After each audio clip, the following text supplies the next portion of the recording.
मुझे तो शर्म आती है कि आज अगर मैं ये कहता है कि मोदी ने किसी सहाफी को हज से रोक दिया, नेतन्याहू ने किसी सहाफी को हज से रोक दिया, तो मैं ये गिला ये शिकवा कभी ना करता। लेकिन सो कार मुसलमान एक मुसलमान को हज से रोक रहा है, तो मेरे ख्याल में जो इस्लाम का मुतालबा मैंने किया है, जितना मैंने मुतालिया किया है, उसमें मुझे एक चीज नजर आती है कि एक कार खैर जो रब के घर के जाना चाहता था, जहां पे नमस्तक होना चाहता था, आपने उसको रोका, आपने गुनाह कबीरा किया है। और मेरे ख्याल में इमरान रियाज जैसे लोग तो सरखरू होके जाएंगे अपने पैगंबर के सामने। होती है कि वो जाके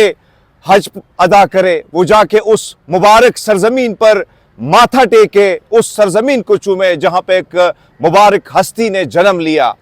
तो इमरान रियाज की भी यही ख्वाहिश थी। जो तकलीफें, जो मसाइब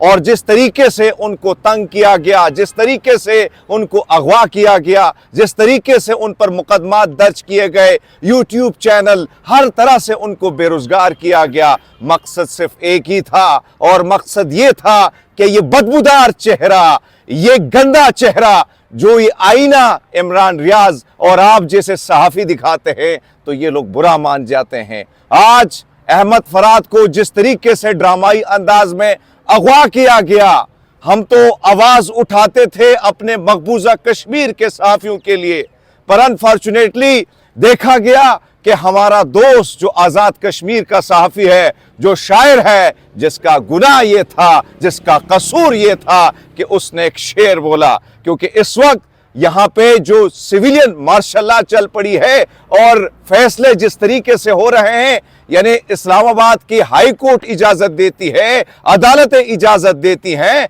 और रिहाई भी हो जाती है। कौन है वो बंदा, कौन है वो शख्स जिसने ये सब कुछ डिक्टेट किया हुआ है, जिसने पूरे सूबे को डिक्टेट किया हुआ है? यहाँ पे बात हो रही है मरियम नवाज की। इस खानदान का तो वतीरा रहा है कि 1992 में जो कतगने पाबंदियां मीडिया पर लाने के बिल ये लेके आए, 2016 में लेके आए, और जब मुश्किल वक्त इन पर आता है, इसी प्रेस क्लब के सामने ये आते, रोते बिलखते, हमसे कहते थे आप अभी भी उठा लो, मेरी वो पोस्ट अभी भी पड़ी होगी जब नवाज शरीफ साहब ने मुझे कहा, अभी भी पड़ी है गूगल पे, कि सिंह साहब मेरे लिए दुआ करना, मैं बहुत मुश्किल में हूं, बहुत तकलीफ में हूं। आज वो नवाज शरीफ जब इख्तिदार में आए तो वो भूल गया है वो मसाइब, लेकिन दोबारा सरिया उनकी गर्दन में आ चुका है। इनका मसला सिर्फ यही है कि ये कहते हैं हमारे गुण गाओ। अरे कैसे गुण गाएं जब यहाँ पे लाकानूनियत है, आईन पामाल हो चुका है, मीडिया पर कतगने हैं, उठाने का रिवाज हो गया है, जो पसंद नहीं आता उसको अगवा कर लो, ये बहुत ज्यादा बोलता है तो इस पर 10 मुकदमा दर्ज कर लो। तो अगर ये सिलसिला रहेगा और आप ये सोचेंगे कि हम माजी की तरह, यानी अयूब खान ने भी इसी तरह मुकदमे बनाए, याहिया खान ने इससे बदतरीन जुल्म ढाए, जियाउल हक जो है उससे ज्यादा बदतरीन आमिर साबित हुआ, जनरल मुशर्रफ ने क्या किया, ये चीजें किसी से ढकी छुपी नहीं है। लेकिन आज मुझे बताएं कहां है वो किरदार, वहां कहां है वो फिरौन जो इख्तिदार की कुर्सी में बैठकर फिरौनियत बांटते थे?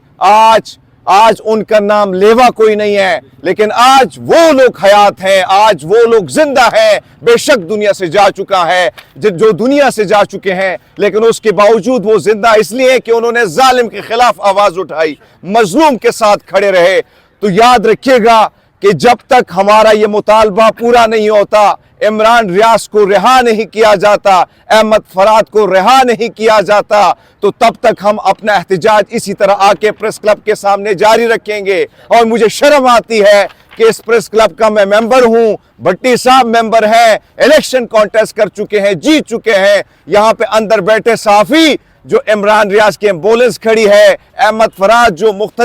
मुख्तलिफ चैनलों में वो बतौर सहाफी काम कर चुका है, पर यहाँ पे मुझे इस प्रेस क्लब का कोई मेंबर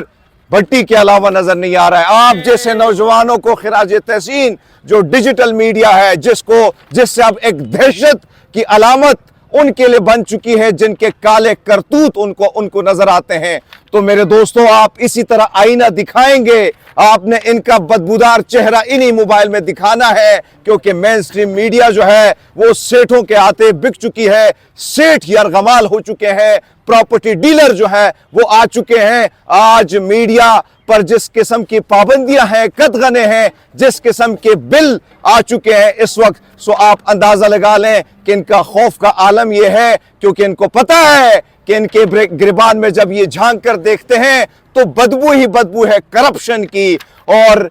आप लोग, आप जैसे नौजवान जब उठ खड़े होते हैं और इन्हीं मोबाइल के थ्रू इनका बदबूदार चेहरा इनको दिखाते हैं, तो मैं आप सबको सल्यूट करता हूं कि आप आते हैं, इसी तरह प्रोटेस्ट को कवर करते हैं। सो आप खिराज तहसीन के मुस्तहिक हैं नौजवानों। आप सब ने भी ये ऐद करना है कि ये जुल्म जितने भी ये ढाएं, ये तारीकी रात एक दिन सवेरा होना है और एक दिन सूरज तुलू होगा आजादी का। एक दिन उस मुल्क का जिसका ख्वाब अल्लामा इकबाल ने देखा था, जिसकी बुनियादें कायद-ए-आज़म मोहम्मद अली जिन्ना ने रखी थी, जिस आइन की को बार बार पामाल किया जाता, एक दिन न एक दिन इस मुल्क में आइन की बहाली होगी। मुझे तो शर्म आती है कि आज अगर मैं ये कहता है कि मोदी ने किसी सहाफ़ी को हज से रोक दिया, नेतन्याहू ने किसी सहाफ़ी को हज से रोक दिया, तो मैं ये गिला, ये शिकवा कभी ना करता। लेकिन 100 कार मुसलमान एक मुसलमान को हज से रोक रहा है, तो मेरे ख्याल में जो इस्लाम का मुतालबा मैंने किया है, जितना मैंने मुतालिया किया है, उसमें मुझे एक चीज नजर आती है कि एक कार खैर जो रब के घर के जाना चाहता था, जहां पे नमस्तक होना चाहता था, आपने उसको रोका, आपने गुनाह कबीरा किया है। और मेरे ख्याल में इमरान रियाज जैसे लोग तो सरहरू होके जाएंगे अपने पैगंबर के सामने, लेकिन आप अपना बदबूदार चेहरा कैसे अपने पैगंबर के सामने लेके जाओगे? बहुत शुक्रिया आप सबका।